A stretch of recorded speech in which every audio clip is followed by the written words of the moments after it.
Hello friends, good morning. আজকে share করবো আরেকটি সব থেকে easy way to cook chicken. তো চিকেন রান্নার সব থেকে একটা ইজি ওয়ে আজকে শেয়ার করবো তোমাদের সঙ্গে। তো চলো দেখতে থাকো। তো এখানে চিকেন রয়েছে যেটা ম্যারিনেট করা আছে। তো এর মধ্যে দেওয়া হচ্ছে জিরে ধনে গুঁড়ো, লঙ্কা গুঁড়ো, হলুদ আর পরিমাণ মতো লবণ দিয়ে মাখানো আছে, মানে ম্যারিনেট করা আছে। আর এটা আমি পুরোপুরি উনুনের মধ্যে রান্না করব।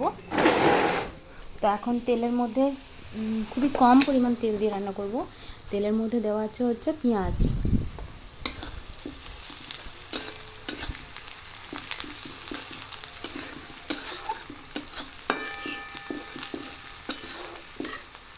খুবই কম তেল দিয়ে, যেটা হেলদি হবে, কারণ খুব বেশি তেল ইউজ করলে সেটা শরীরের জন্য খুবই ক্ষতিকর।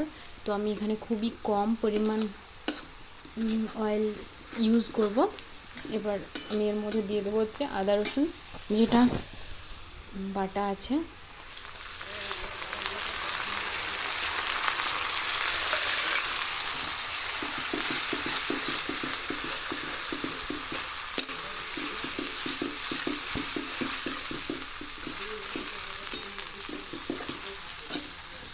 তো এখন এর মধ্যে একটুখানি লবণ দিয়ে দেবো যাতে পেঁয়াজটা গলে যায় আর কি।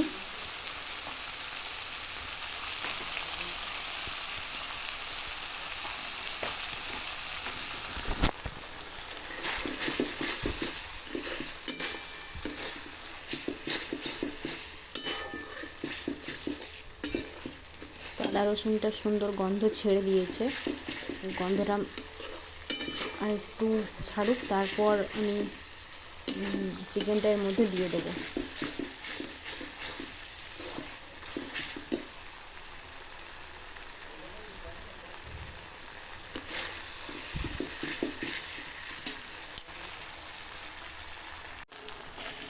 তো এখানে আদা রসুন আর পেঁয়াজটা ভাজা ভাজা হয়ে এসছে। এরপর আমি এর মধ্যে দিয়ে দেবো টমেটো আর কাঁচা লঙ্কা।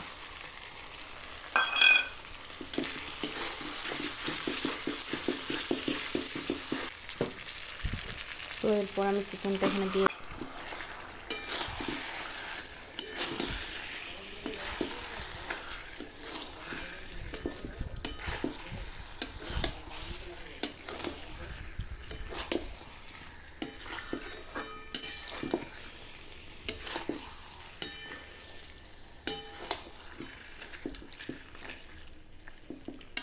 তো যেহেতু উনুনে রান্না করছি, খুবই ধীরে ধীরে রান্নাটা হবে। তো দেখতে থাকো। এখন এটাকে একটু ভালো করে কষিয়ে নেব।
কালারটা কি এসেছে, দুটো কষানো হলো।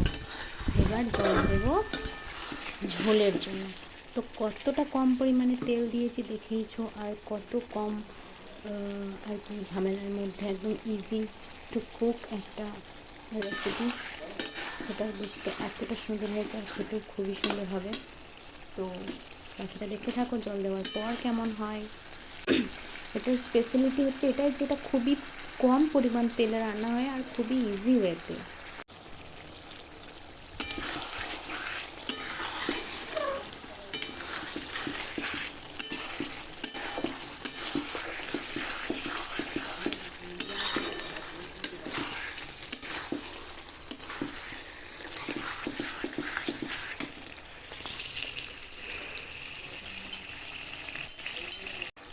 তো আমি এখানে কষানো মাংস দুটো তুলবো।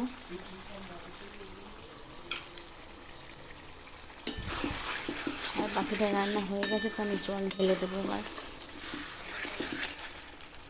দেখতেই পারছো কালারটা কেমন এসেছে। এতটা কম তেলেও যে এরকম কালার আসতে পারে তোমরা তো দেখতেই পেলে যে কতটা কম পরিমাণ তেল ইউজ করেছি। তো এবার এটাতে পরিমাণ মতো জল দিয়ে দেবো।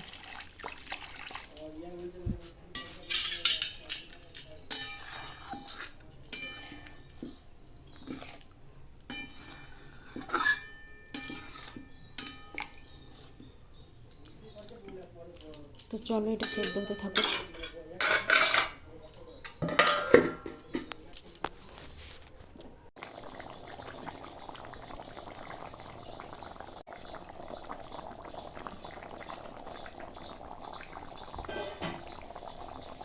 ব্যথা এখন